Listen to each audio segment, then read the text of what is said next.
సంపూర్ణుడా, మీ ఘనమైన శ్రేష్టమైన ఉన్నతమైన నామాన్ని బట్టి వందనాలు నాయన. అయ్యా, కొద్ది నిమిషాలు వాక్యము ద్వారా మీరు మాతో మాట్లాడండి నాయన. ఈ రోజున మా కుటుంబాలకు అవసరమైనటువంటి వాక్యాన్ని మీరు మాకు తెలియచేయండి అయ్యా.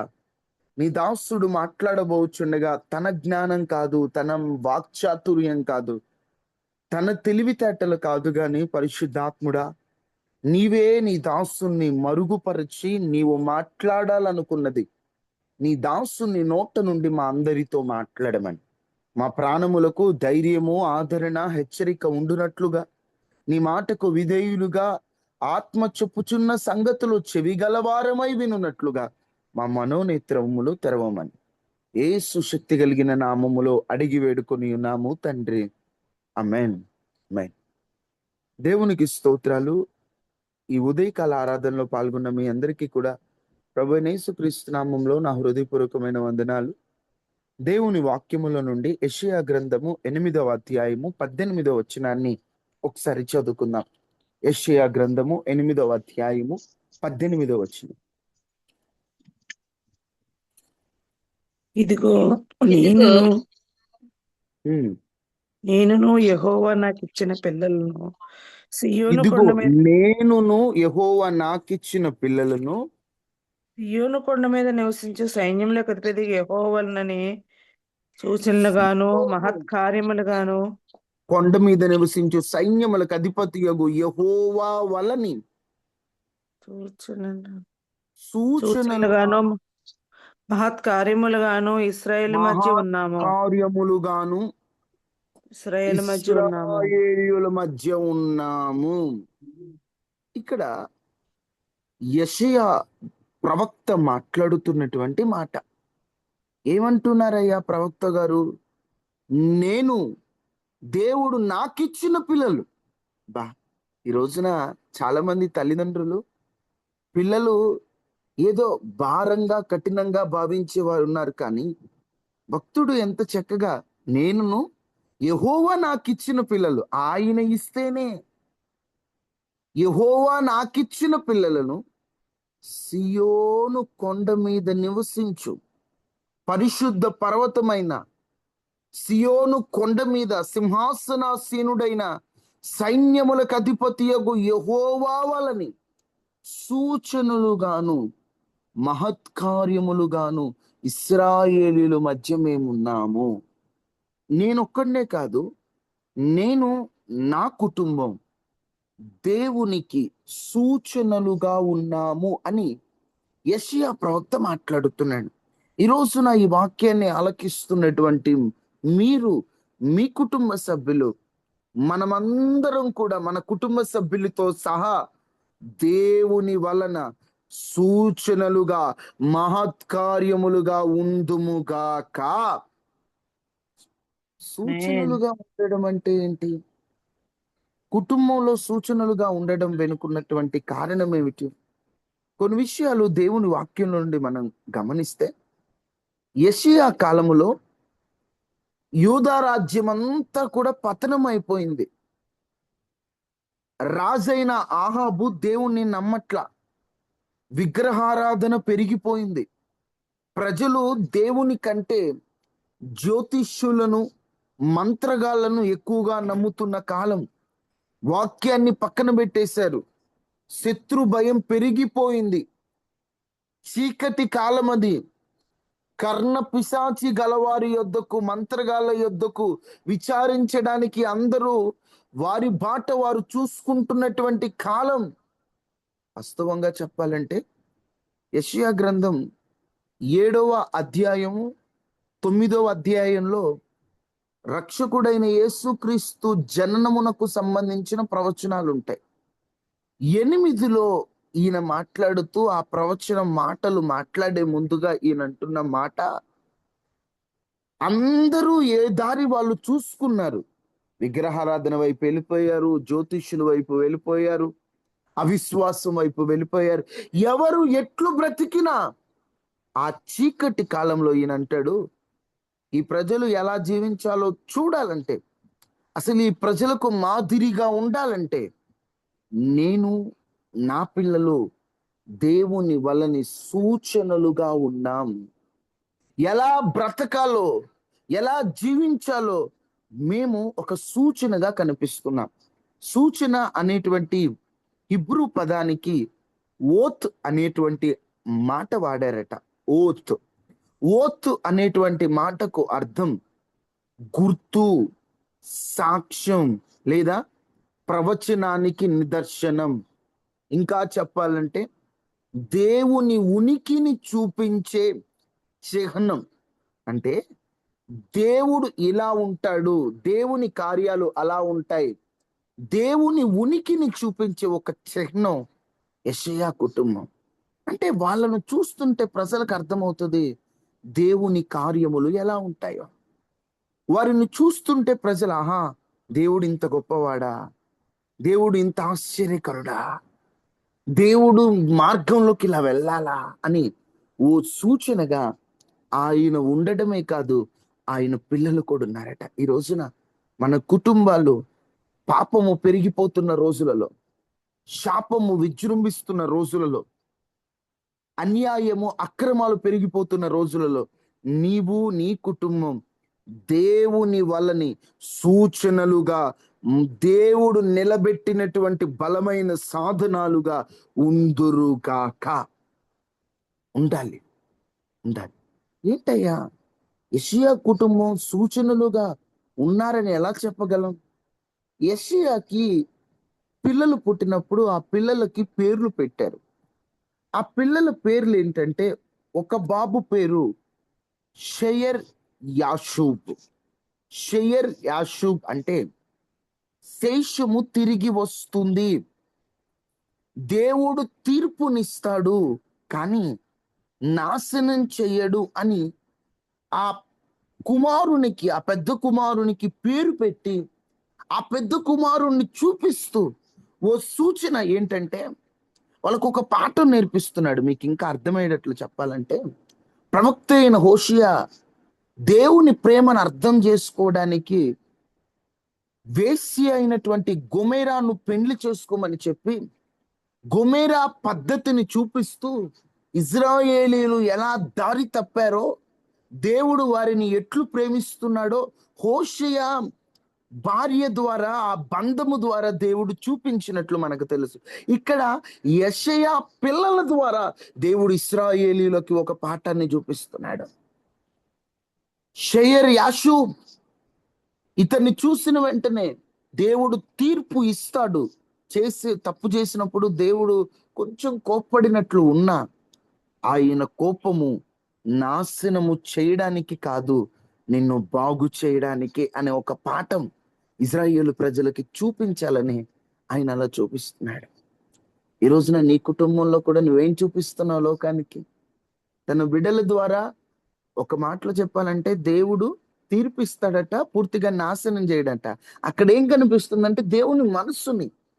యెషయా పెద్ద కుమారుడు లోకానికి దేవుని మనస్సును చూపిస్తున్నాడు. నువ్వేం చూపిస్తున్నావు లోకానికి? నీ పిల్లలు ఏం చూపిస్తున్నారు? నీ కుటుంబం ఏం చూపిస్తుంది? మిమ్మల్ని చూస్తే దేవుని మనస్సు ఎలా ఉంటుందో లోకానికి మీరు ప్రజెంట్ చేయాలి. అమ్మా, లోకము క్రైస్తవులను చూస్తుంది, క్రీస్తును చూడలేరు. వారు క్రైస్తవులలో వారు క్రీస్తును చూడాలి. ఏం చూపిస్తున్నావు? యాకోబు, తన కుటుంబం, ఇజ్రాయేలీలందరూ కూడా చూపించారు లోకానికి. ఎందుకంటే దేవుడు ఎంత గొప్పవాడో ఇజ్రాయేలును చూస్తున్నప్పుడు లోకానికి అర్థమైందట. మీకు ఇంకా అర్థమయ్యేటట్లు చెప్పాలంటే ఒక చిన్న సందర్భాన్ని గుర్తు చేస్తాను. మోయాబు రాజు ఏం చేస్తాడంటే ఇజ్రాయేలీని ఎలా నాశనం చేయాలో అర్థం కావట్లేదు ఆయనకి. ఎన్ని ప్రయోగాలు చేస్తాడంటే వాళ్ళ నాశనం చేద్దామని చెప్పి శత విధాలుగా ఎన్ని ప్రయోగాలు చేసినా వాళ్ళు నాశనం అవ్వట్ల. అప్పుడు ఆయన అనుకుంటాడు, నేను చేతబడి ప్రయోగాలు చేశాను, వీళ్ళు నాశనం అవ్వట్లేదు. నేను మంత్ర ప్రయోగాలు చేశాను, వీళ్ళు నాశనం అవ్వట్లేదు. నేను ఏం చేసినా వీళ్ళు నాశనం అవ్వట్లేదు. వీళ్ళు నాశనం అవ్వాలంటే, వినండి, వీళ్ళు నాశనంగా అంటే ఒక మాటలో చెప్పాలంటే వీళ్ళు పతనం అయిపోవాలంటే నేను బయట నుండి ఎన్ని ప్రయత్నాలు చేసినా అవ్వట్లేదు. కాబట్టి బారాకును పట్టుకొని బిలాము చేత వాళ్ళని నాశనం చేయిద్దాం అనుకున్నాడు. అంటే బయట నుండి దెబ్బతీస్తే కుదరదు కాబట్టి వాళ్ళలో వాళ్ళకే దెబ్బ కొట్టాలని బిలామును శపించమని పంపించాడు, బహుమానం ఆశ చూపించి. అప్పుడు బిలాము శపిస్తుంటే శాపం ఆశీర్వాదంగా మారిందట. అప్పుడు ఆ బిలాము మాట్లాడతాడు. చూడండి, సంఖ్యాకాండం 23వ అధ్యాయం 23వ వచనం. సంఖ్యాకాండం 23:23. మరి లోకానికి ఏం చూపిస్తున్నారంటే, నిజముగా యాకోబులో నిజం- నిజముగా యాకోబులో అంతము లేదు. లేదు, మంత్రము లేదు, ఇశ్రాయేలు శకనము లేదు. ఇశ్రాయేలీయులలో శకునము లేదు. ఆయా కాలమందు దేవుని కార్యములు ఆయా కాలమందు దేవుని కార్యములు యాకోబు వంశస్థులకు ఇశ్రాయేలుకు తెలియజెప్పబడెను. యాకోబు వంశస్థులకు ఇశ్రాయేలుకు తెలియజెప్పబడును. యాకోబులో మంత్రము లేదని తెలుగులో ఉంది, కానీ వాస్తవంగా అక్కడ ఉండాల్సిన మాట యాకోబుపై మంత్రము లేదు. శత్రువు వీళ్ళని ఎలా నాశనం చేయాలని చెప్పి యాకోబు మీద మంత్రం ప్రయోగిస్తుంటే యాకోబు మీద మంత్రము పని చేయట్లేదు. ఈ రోజున సాతాను నిన్ను నాశనం చేద్దామని ఎన్ని ప్రయోగాలు ప్రయోగించినా నువ్వు ఎలా కనిపిస్తున్నావో తెలుసా? ఒక సూచనగా కనిపిస్తుంటావు. అప్పుడు వాడు ఏం చేయలేదు. విచిత్రం ఏంటంటే, ఇశ్రాయేలులో శకునము లేదు. శకునం అంటే జ్యోతిష్యులు. వీళ్ళు ఏం చేశారంటే, శత్రువులు ఈ ఇజ్రాయేలీలు ఎప్పుడు నాశనం అవుతారా అని, ఇజ్రాయేలు ప్రజల మీదకి ఎప్పుడు యుద్ధం వస్తుందా అని జ్యోతిష్యాలు చూశారు, శకునాలు చూశారు. శకునాలు చూసినప్పుడు పలానా రోజు ఇజ్రాయేలీల మీద యుద్ధం రాబోతుంది, వాళ్ళు ఆ రోజున పెద్ద యుద్ధంలో చనిపోతారు అని శకునం చెప్పారట. శకునం చెప్పిన వెంటనే శకునం చెప్పారా, పలానా తారీఖు పలానా రోజున ఇజ్రాయేలీల అంతం అంటే, ఆ శకునము చెప్పిన రోజు ఆయా కాలముల యందు ఏ కాలమైతే ఇజ్రాయేలీయులకు నాశనం వస్తుందని పలికారో ఆ కాలముల యందు దేవుడు తన కార్యములు చేసి యాకోబు వంశస్థులకు ఇజ్రాయేలీయులకు ఆయన యొక్క గొప్ప కార్యాలు లోకానికి వారి ద్వారా దేవుడు చూపిస్తున్నాడట. దాని అర్థం ఏంటంటే, శకునము వారి మీద పని చేయట్లా. అదేంటి, ఈ సమయానికి ఈమె చచ్చిపోయి ఉండాలి కదా, ఈ సమయానికి వీడు చచ్చిపోయి ఉండాలి, జాతక ప్రకారంగా మీరు బ్రతకూడదే. ఎందుకంటే వాస్తవంగా జాతక ప్రకారంగా చావాలేమో, కానీ జాతకాలను కాదు కదా మనం నమ్మింది, సజీవుడైన దేవుణ్ణి కదా. ఆ సమయంలో ఒకవేళ చావాలని అపవాది రాసి పెడితే దేవుడు తన రక్తముతో నీ చరిత్రను, ఆ అపవాది ముగింపు అని రాసిన చోట దేవుడు తన రక్తముతో నీ ఆరంభాన్ని రాస్తున్నాడు. ఒక సూచనగా ఇక్కడ ఇజ్రాయేలీలు కనిపిస్తున్నారు. ఆశ్చర్యపోతున్నారు బారాకు, బిలాము వీళ్ళంతా. ఎందుకంటే యాకోబు మీద మంత్రం పని చేయట్ల. వారికి సూచన, వారు చూస్తే కొన్ని అర్థమవుతాయి. ఈ రోజున యెషయా పెద్ద కుమారుణ్ణి చూస్తే అర్థమవుతుంది దేవుని మనస్సు. రెండవ కుమారుణ్ణి మహేరు షాలల్ హష్బజ్. ఈ మహేరు షాలల్ హష్బజ్ అనే పేరు బైబిల్లో ఉన్న పేర్ల కంటే అది పెద్ద పేరు. ఇక్కడ ఈ మహేరు షాలల్ హష్బజ్ అనేటువంటి మాటకి అర్థం ఏంటంటే,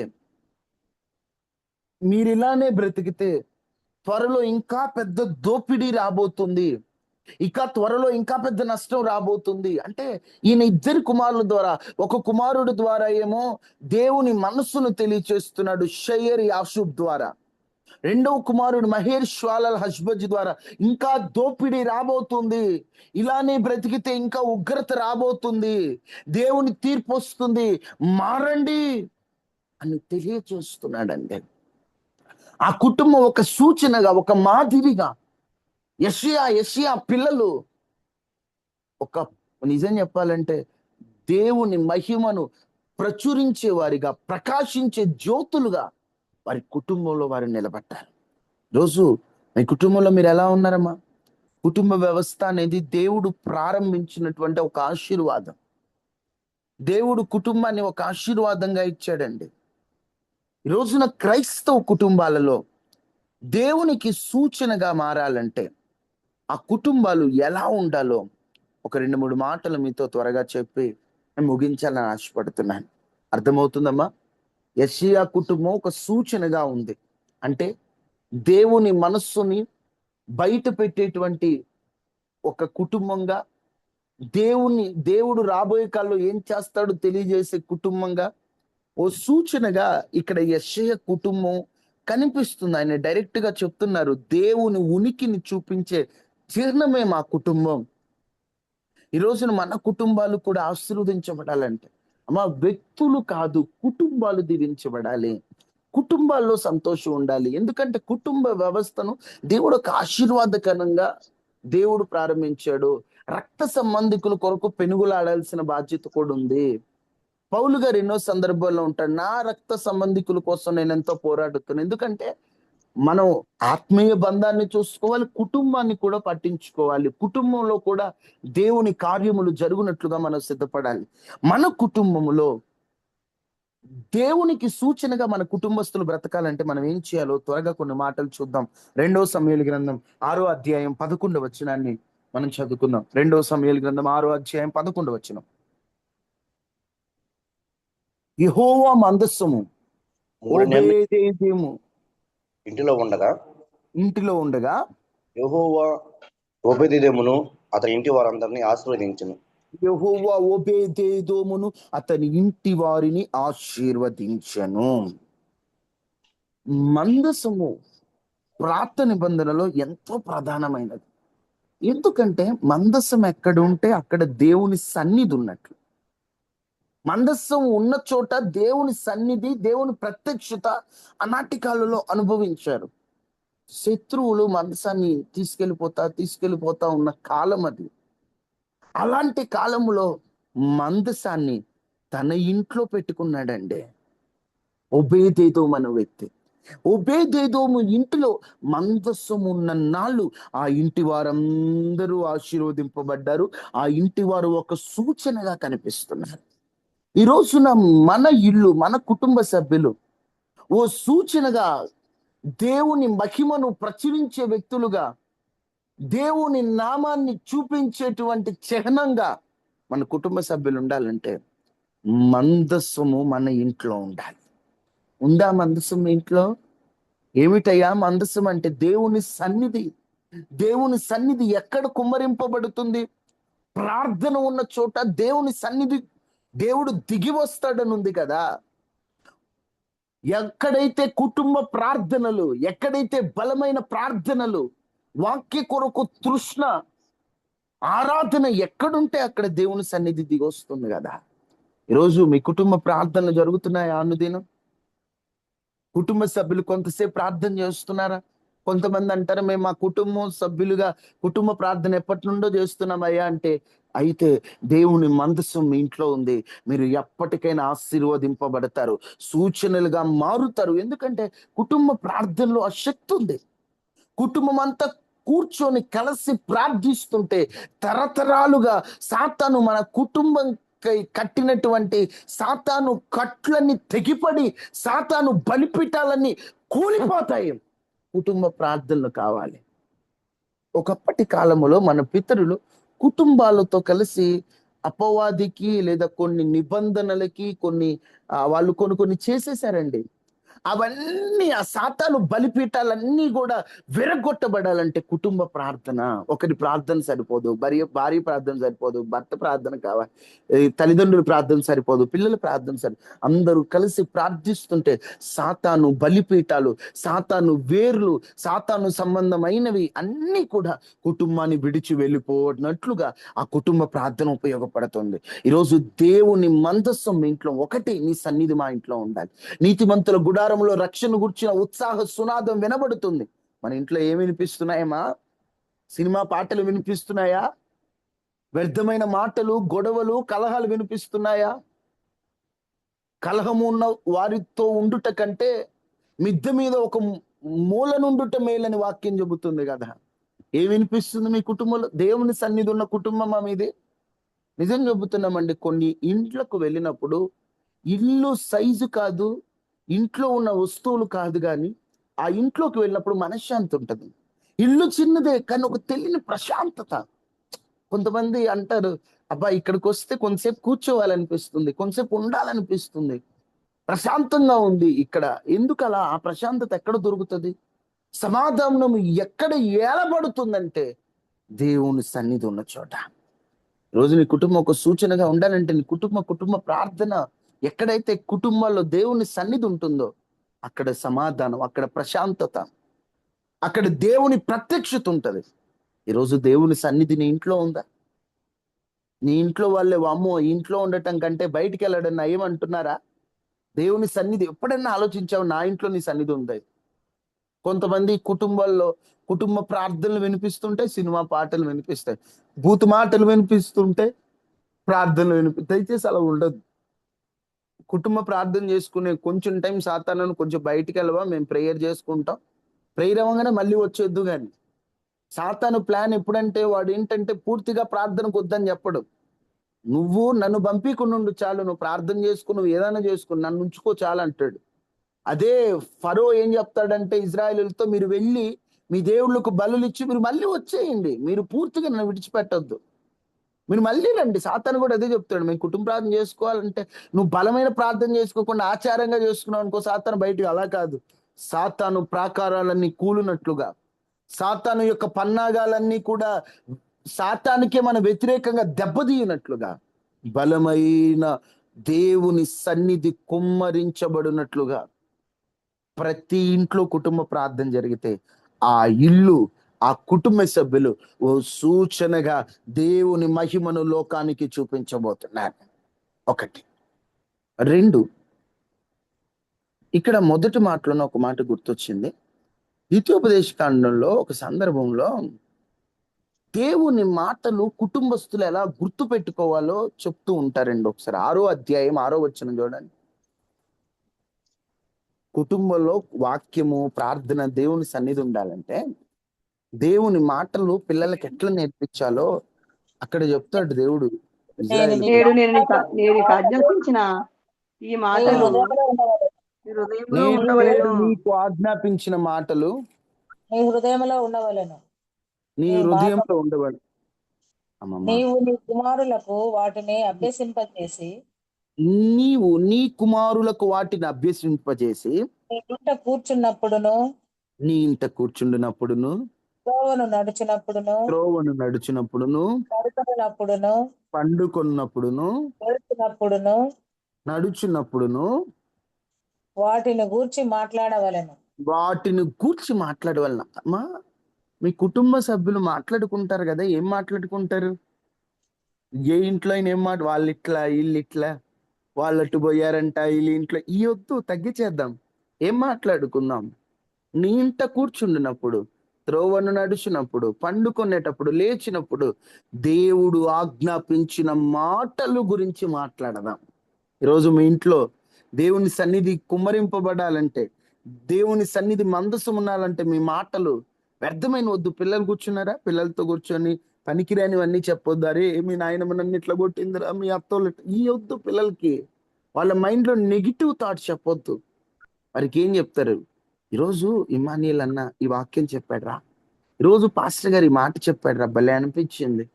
మనం కూడా అంతే కదా, మనం కూడా అవే మాట్లాడాలి కదా, మనం అలా నడుచుకోవాలి కదా. అజ్జుడు ఎట్లా ఉందో నువ్వు విన్నావా వాక్యం? పిల్లలతో అవి మాట్లాడండి. అదే ఇక్కడ చెప్పింది. త్రోవ నడిచినప్పుడు, పండుకున్నప్పుడు, లేచిన వాటి గురించి మాట్లాడవలెను, సూచనగా వాటిని చేతికి కట్టుకునవలెను. ఇజ్రాయేల్ ప్రజలట చేతికి దేవుని మాటలు కట్టుకునేవారట. దేవుని వాక్యంలో అయితే రాయబడలేదు, కానీ చరిత్ర పుస్తకాల్లో రాయబడి ఉంటది. రూతమ్మ ఉంది కదా, రూతమ్మ నయోమి కుమారులు ఇద్దరిని తీసుకొని మోయాబు దేశానికి వెళ్ళినప్పుడు రూతమ్మట మహులోను చేతికి ఉన్నటువంటి ఈ కట్లు, ఈ ఆజ్ఞలు చూసి ఆమె ఆకర్షితురాలైందట. ఆకర్షితురాలయ్యి ఆయన వివాహం చేసుకుందని బైబిల్ పండితులు చెప్తారు. ఆ మాటలు ఎప్పుడైతే ఆయన చేతికి చూసిందో ఆమె ఆకర్షితురాలైపోయింది. అబ్బాయి ఈ మాటలు భలే ఉన్నాయే. వారు విగ్రహారాధన కుటుంబాలకు చెందినవారు అయినప్పటికీ దేవుని మాటలకు, ఆజ్ఞలకు ఆమె ఆకర్షితురాలైపోయి వెంటనే ఆయన వివాహం చేసుకుందని చరిత్రకారులు అంటారు. అంటే వీళ్ళు వాక్యాన్ని అలా రాసుకున్నారట. ఆమె రూతమ్మ వాక్యానికి ఆకర్షితురాలు అవ్వబట్టి యేసుక్రీస్తు వంశంలోకి చేరిపోయింది. ఈరోజు ఒకటే, దేవుని సన్నిధి మీ కుటుంబాల్లో రావాలంటే వాక్యం ఉండాలి, ప్రార్థన ఉండాలి, వాక్యానికి సంబంధించిన మాటలు ఉండాలి. రెండవది రెండవ రాజుల గ్రంథం 4వ అధ్యాయం 1వ వచనం. రెండవ రాజుల గ్రంథం 4వ అధ్యాయం 1వ వచనం.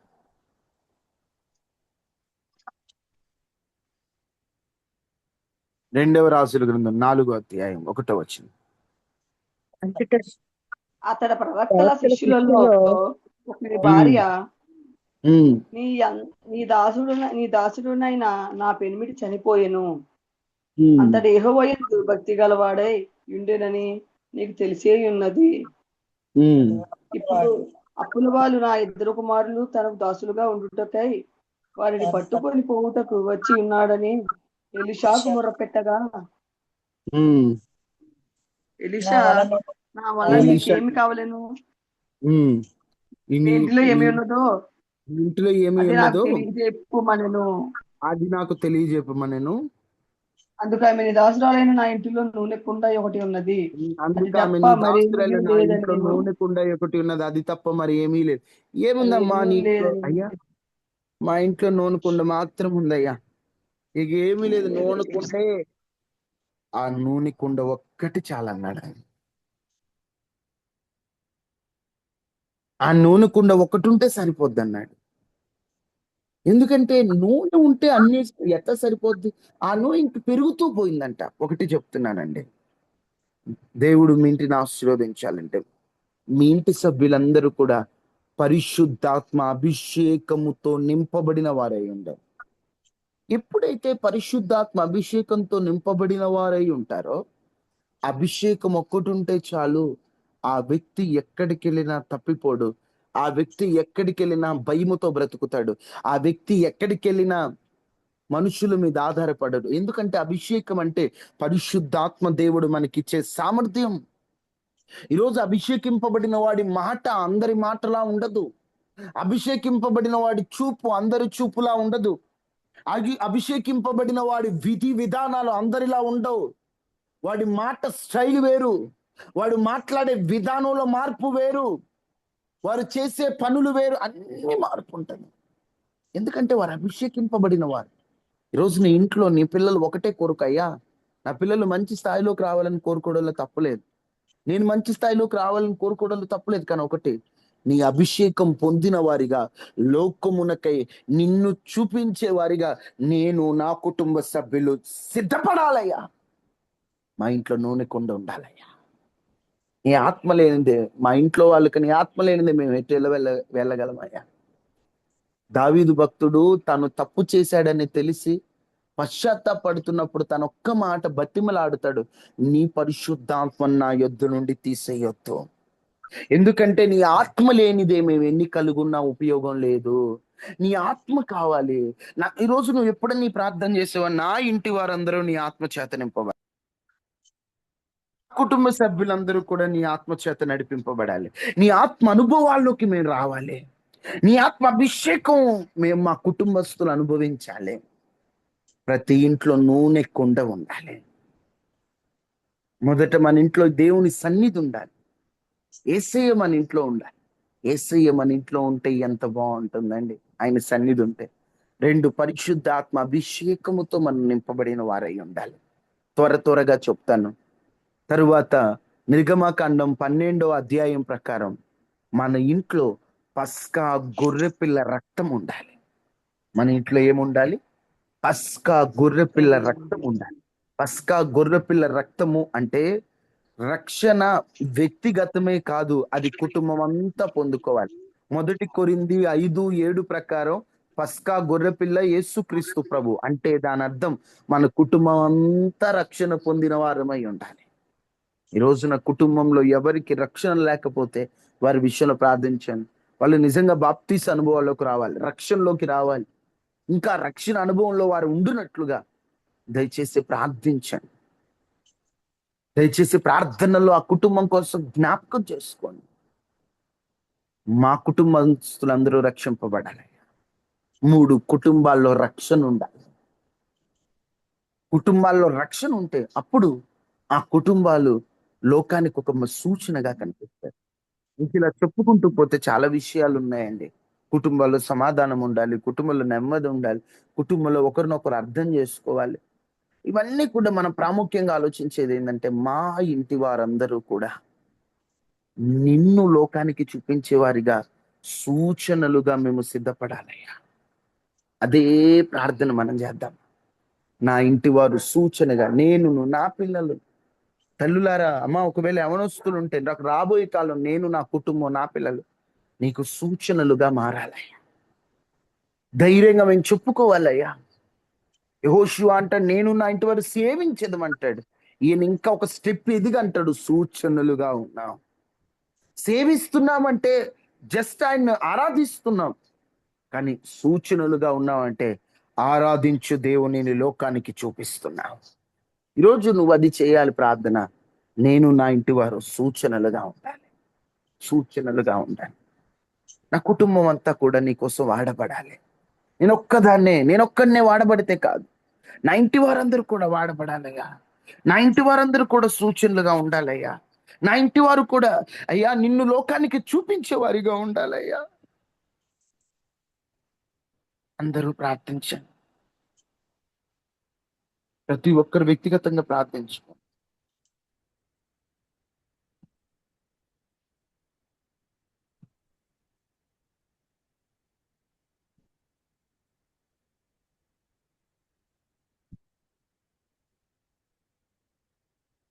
మహాపరిశుద్ధుడా, మహోన్నతుడా, ప్రవక్త అయిన యెషయా, నేనును నా పిల్లలను దేవుని వలని సూచనములుగాను ఉన్నామన్నట్లుగా ఈరోజు మేము సూచనలా ఉండాలంటే మా ఇంట్లో నీ సన్నిధి ఉండాలి.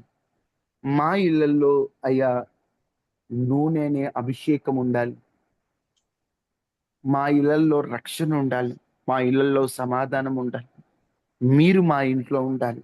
నాయనా, ఈరోజు మా కుటుంబాన్ని జ్ఞాపకం చేసుకోండి. మా కుటుంబం నీకు ఇష్టమైనట్లుగా ఉండాలి. మా కుటుంబంలో విధేయత ఉండాలి. మా కుటుంబంలో ఏక మనస్సు ఉండాలి.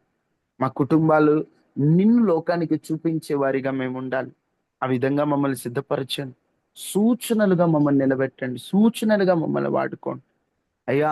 నీ కోసం బలమైనటువంటి సాధనాలుగా మేము మా కుటుంబాలు ఉండునట్లుగా నీ మనస్సును లోకానికి చూపించే వారిగా సిద్ధపరచమని అయ్యా, మీరు మాతో మాట్లాడిన మాటలు బట్టి వందనాలు. ఈరోజు ఎవరైతే ఈ ప్రార్థనలో పాల్గొన్నారో వారందరికీ నెమ్మది, సంతోషం, సమాధానం, ఆరోగ్యం మీరు ఇవ్వండి ప్రభు. ఈరోజు మందిరాలకు వెళ్ళొచ్చుండగా రాకపోకలేంది తోడుగా ఉండండి. క్షేమాన్ని మీరు అనుగ్రహించండి అయ్యా. నీ బిడ్డల పక్షాన మీరుండి గొప్ప కార్యం చేయమని తండ్రి. నీ బిడ్డలకు నెమ్మదిని అయ్యా, నీ బిడ్డలకు అయ్యా మీరే తోడుగా ఉండి బలపరచమని, కనికరించమని అయ్యా. మీరు దయ చూపే దేవుడు అయ్యా, మీరు శక్తితో నింపే దేవుడు అయ్యా. నీ బిడ్డల పక్షాన మీరు నిలిచి అద్భుతం చేయమని, కనికరించు దేవుడవు నీవు, కృప చూపించు దేవుడవు నీవు. నీవు తప్ప మాకు వేరొక ఆశ్రయం లేదు. ప్రతి ఇంటి చుట్టూ కంచి వేసి మీరు కాపాడి రోజు చేస్తున్న ప్రతి పని పాటల్లో తోడుగా ఉండమని యేసు నామములో అడిగి వేడుకుంటున్నాం తండ్రి, ఆమేన్. తండ్రిని దేవుని ప్రేమ, కుమారుడైన యేసుక్రీస్తు వరకు పరిశుద్ధాత్మ సహవాసం మనకి మన కుటుంబాలకి ఎల్లప్పుడూ ప్రభు కృప తోడైండును గాక. ఆమేన్. ఆమేన్. అందరికీ వందనాలమ్మ. వందనాలయ్యా. అందరికీ వందనాలమ్మా. వందనాలమ్మా. వందనాలమ్మ. Praise the Lord, brother. Praise lord. Praise lord brother. వందనాలు తమ్ముడు. ప్రైజ్ లార్డ్ అక్క. Praise lord aunty. వందనాలమ్మ. వందనాలు తమ్ముడు. వందనాలు అక్క. ప్రైజ్ అన్న లార్డ్ వందనాలు. తమ్ముడు. ప్రైజ్ లార్డ్ అమ్మ. వందనాలు తమ్ముడు. వందనాలు అక్క.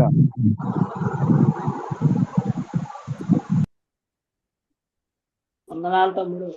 వందనాలు అక్క.